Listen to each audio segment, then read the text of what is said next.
just a little quick background. I grew up in, America.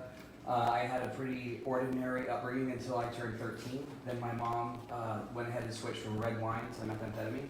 And that took a pretty big hit on myself and my younger brothers. And I kind of became like the older brother who's trying to keep all the pieces put together. I went from, just changing diapers to like trying to get my brothers emancipated really and be a father to them. So I turned 18 and it was that big time, like here we go, I'm gonna get this family back on track. And my mother committed suicide. I got a phone call that she had hung herself in our closet out here in Rancho Santa Margarita. So leveled me. Just already, the little scraps of self that I had, it destroyed them. And I went down a dark path. I was like, you know what, everything I love is gone and dead, and nothing is real to me. And so I started with Oxycontin, with pills, and then I ended up doing black tar heroin the first time when I was like 20.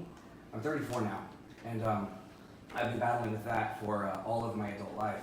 I got so many convictions that the state decided you should probably go join the Army or do something else with your life, because you really headed nowhere good. And they gave me a chance. I joined the Army. I became a combat medic. I got all these accolades and awards and the respect of my family back, my dignity back. But something inside me was still broken, and I didn't have anything to fix it. Everyone was happy with me. I had my life back, I had my family back, my brothers, but I was still empty inside somehow, and I couldn't understand it. I remember I was engaged to this girl, and I was trying to make that work, and no matter what, I just kept turning towards like a drink or a cigarette or something to feel something inside me. And what ended up happening was I got injured in the line of duty. They gave me a Percocet. And that was, it's a pain pill, right? And as soon as that was in my system, I went from that to like some heavier, stronger pills, back to heroin. I destroyed my Army career. I ended up going back to jail. Those same people I've been running around with got to see me get out of that lifestyle, become an Army veteran, and then be right back in the gutter with them. And so I felt especially hopeless. I've been doing this on and off my whole life, so. Last year, I was in my bedroom, I was getting loaded, I had a needle with me, I was just scrolling through videos on YouTube. Part of when you feel that brokenness is you need to feel something powerful and motivating, and so I turned to like just the secular music, like Eminem, just talking himself up and just bragging so hard on himself, you can start to kind of like buy into it. Like, yeah, I'm somebody, I'm a badass. And what sucks is you go look in the mirror and you're still you, and it's like, so you just need some more of that feeling. And so I had all kinds of favorites that were secular bands, like, doesn't matter. But anyway, I was on YouTube, and I saw Joel. I saw you sitting there in a church pew with this really beautiful kind of cascading light, and it said shoulders. And it looked good. It wasn't just like, that's probably good for me. I was just like, oh, that's cool. So I clicked it, it started, and I thought it was about like a superhero, And it starts out in the graveyard, and it's really intense, and then it's really Australian accent of a guy talking about mountains and strength, and then God. And I'm like, oh, what does God have to do with anything that I want? Where's he been, right? And so then I watched him lay hands in the surgery center and stop time, right? And then the little girl ran up and kind of took her like, let's go, sweetie. Then the car hits, right? And he rips off the door and throws it away. And I saw these miracles, and even the girl's gone, the dead girlfriend, and just everyone's still drawing closer and closer to this light. And it planted the seed. I was impressed. I was like, that's neat, and I moved on. I continued using, but there was something there. I think there was something to that, and I was like, man, that's powerful. So I got arrested again, and in jail, when I get arrested, I would go to like the showers where you can be alone, and I'd put on the shower and I'd hear the Eminem.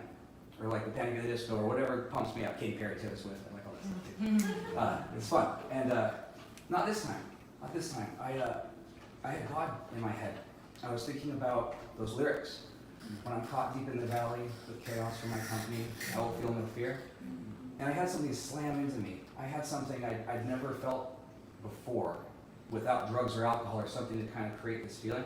I had this love, this very, very intense love in my chest, and then I heard Jesus say, I brought you here. I needed you to be away from all the things that you've been chasing that are destroying your life, the girl and the car and the dog and the house and whatever it is, and the drugs. And I felt that thing I've been trying to fill. I'm a really good drug addict. Like, I'll find it, I'll get there. I need that fix. And nobody's had a solution for me that ever made any sense. They've been saying my fix. But until he made that connection with me, and I knew that that's what I'm gonna go to every time, I got hooked. I got hooked on it. Then I went over and I opened the Bible, which I've never believed a word of. It's just a dusty old book about people I've never heard of, right? And all of it was true. Just in a way that it was like I was reading it like it was already true inside of me, and something about me knew it. It was like something I was connecting with that I'd forgotten for a long time or something. And I've learned things, like I've read books, but I've never learned anything like that, where every next word was something I already felt in my heart was true. So I got out of jail, and being the total knucklehead that learns the wrong hard way, I ended up getting loaded again, but that connection flattened. It just died. And I remembered the feeling. I was like, oh, this is how I always feel. Like, I don't care. My heart just kind of got hardened. And I remembered the song. And I kept pushing with the song. When I'm caught deep in the valley. And I was in the riverbed. I was like surrounded by drug dealers and dangerous people. People just want to suck the life out of you. And I ended up preaching the word, I think, a few times to some people and kind of trying to incorporate my new lifestyle or my new heart change with like my old life, and it was just stupid. They were like, go away. And I ended up riding my bike, praying to Jesus Christ with heroin and methamphetamines in my backpack, and I washed up on the shores of this church. And I've been to Church High before, and I hated it. It was terrifying. I ran out the back. I was like, he's going to kill me with his work. But I felt like that was home. I felt like there was something there for me. And so they grabbed me. They took me and they said, hey, you're not going anywhere, man. We're gonna get a bunch of guys together. Because I told them this. I didn't say I want food. I didn't say I want money. I said, I want Jesus Christ. I don't want to be high anymore. I want Jesus Christ. And that's all I want. And I don't know how to get it.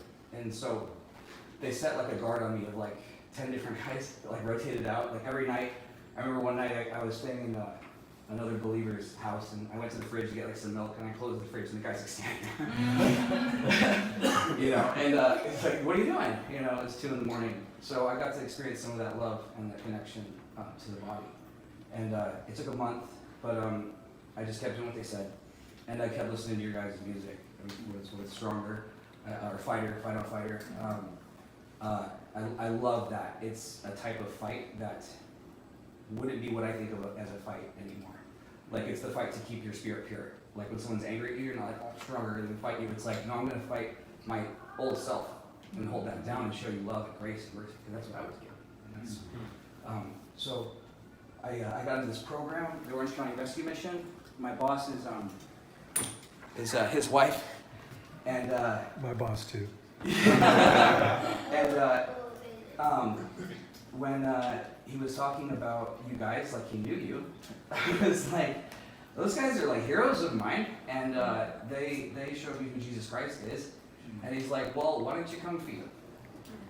And I'm just like, you're so cool, God, Jesus Christ, you're so good to me. So I wanted to bring that to you guys because I think I represent people everywhere on YouTube and out there, and we're out there listening and looking for Him. We don't know what we're looking for, but any beacon of light that can guide us back to our Father and our Creator, the only thing that's going to fill that hollowness is really a powerful weapon in His kingdom. So. Wow.